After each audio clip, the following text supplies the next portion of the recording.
pense va vous faire très plaisir. Alors comme vous le savez, on essaye toujours de préparer des recettes assez gourmandes mais tout en restant en diète pour faire attention à sa vie. Donc du coup aujourd'hui je vous propose de vous préparer des burgers maison. Et vraiment tout maison hormis le steak. Donc on va ensemble commencer par préparer le pain. Et pour faire le pain à burger, il te faudra quelques petits ingrédients qui vont suivre. On va donc commencer par mélanger la farine, le sel, la levure et par tout mélanger. Donc 500 g de farine que l'on mesure. On va y rajouter une petite pincée de sel et la levure. On va donc rajouter 2 cuillères à soupe de levure. Et voilà, donc on va commencer à la mélanger dans le saladier. Hop. Alors moi, toujours avant d'utiliser mes mains pour mélanger, je vais d'abord utiliser une cuillère en bois. Alors pourquoi une cuillère en bois? Tout simplement parce que ça va permettre à la pâte de ne pas accrocher et de tout de même quand même réussir à bien se mélanger. On va ensuite y rajouter l'eau et le lait que l'on a fait tiédir au micro-ondes avec 30 g de beurre. Donc ça se présente comme ceci. Oups. Et voilà, ça commence, j'en mets partout. Donc on rajoute de l'eau.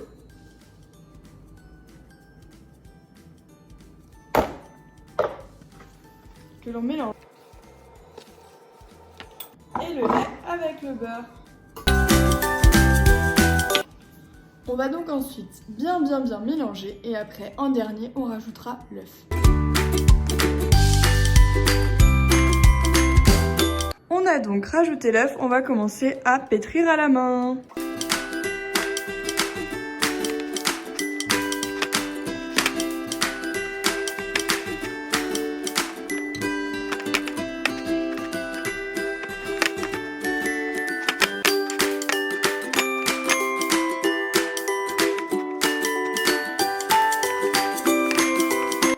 Bien pétrir la pâte au moins bien 10-15 minutes pour qu'elle soit bien belle, bien ronde et surtout qu'elle puisse gonfler facilement.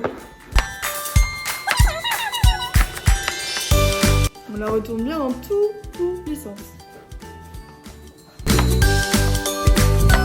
On essaye de tout faire pour que la pâte soit bien lisse. Pour finir, on forme une belle boule. La boule est faite, on va venir recouvrir à l'aide d'un torchon. Et on va laisser monter pendant 1 heure à température ambiante, si possible à plus de 19 degrés. C'est pourquoi moi, je la mets toujours dans ma salle de bain. C'est là qu'il fait toujours le plus chaud chez moi. Mais après vous faites comme vous voulez. Alors, une fois que la pâte du coup est montée, on la récupère. Et on va venir fariner notre plan de travail. On vient y déposer la boule. Et on va fariner le dessus de la pâte. On va venir aplatir la pâte avec les mains jusqu'à obtenir une épaisseur de 1 cm.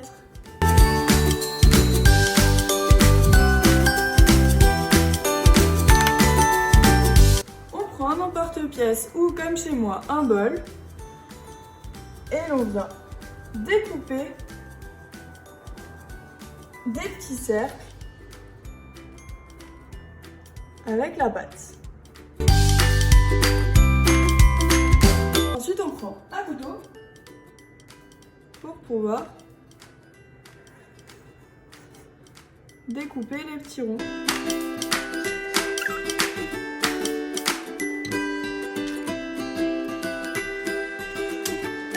Ensuite, on va venir mettre dans le petit bol un œuf. Et ensuite, on va badigeonner la pâte. Alors moi, je n'ai pas encore eu mes pinceaux, du coup j'utilise une cuillère, mais si vous avez un pinceau, c'est idéal. On essaye de bien en mettre partout.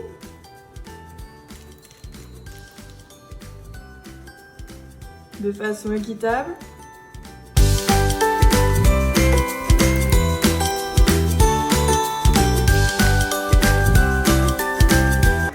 Et voilà! Maintenant, on va laisser reposer le tout. On recouvre à nouveau. Et on laisse reposer le tout pendant encore 30 minutes à 1 heure. Cette pâte peut aussi directement finir au congélateur si vous en avez fait trop. Elle sera délicieuse une fois décongelée. Donc n'oubliez pas, vous pouvez les conserver jusqu'à 3 mois au congélateur. Une fois que vous avez laissé reposer pendant 1 heure, vous allez pouvoir mettre soit des graines de sésame, soit des graines de pavot. Sinon moi je mets quelques petites amandes. Voilà. Je programme le four à 200 degrés.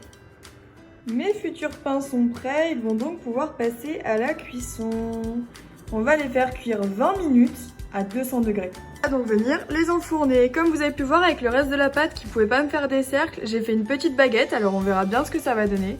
Donc du coup, je les enfourne à 200 degrés et je rajoute un petit verre d'eau, enfin plutôt un bol. On va donc les enfourner pendant 20 minutes. Maintenant, on va s'attaquer à la garniture des burgers. Donc, elle peut être assez libre, vous pouvez faire absolument ce que vous souhaitez à l'intérieur. Vous avez notamment dans une autre vidéo la recette du steak veggie pour ceux qui veulent l'essayer.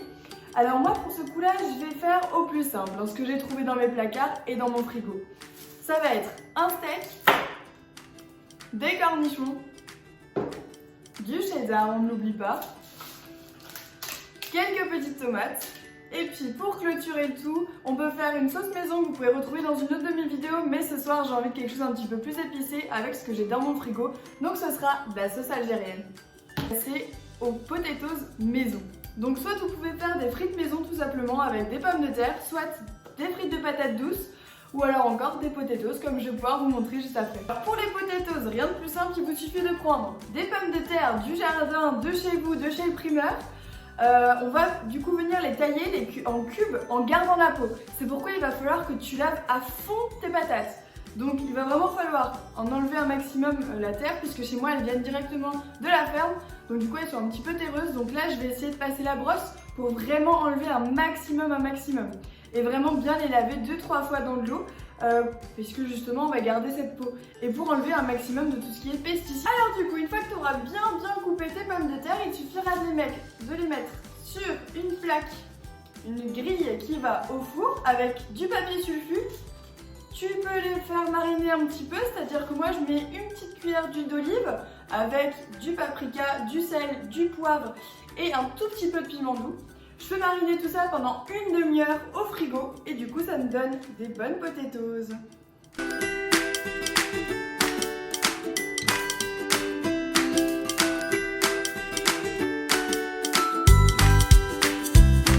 J'espère que cette recette vous aura plu et j'espère surtout que vous allez pouvoir la refaire tranquillement à la maison. N'hésitez pas à me dire en commentaire si vous l'avez aimé, si vous l'avez essayé. N'hésitez pas à mettre également vos photos pour justement me faire un petit témoignage sur ce que vous avez pu faire, ce qui reste à améliorer et quelle recette à l'intérieur vous avez fait. Plutôt veggie, plutôt steak ou plutôt plein d'autres choses. On peut faire énormément de choses avec des pains burgers. Donc je vous laisse vous abonner à la chaîne pour justement ne rien rater des prochaines recettes. J'espère en tout cas que tout ça vous a plu et puis on se dit à la semaine prochaine pour avoir une nouvelle recette. Bye bye!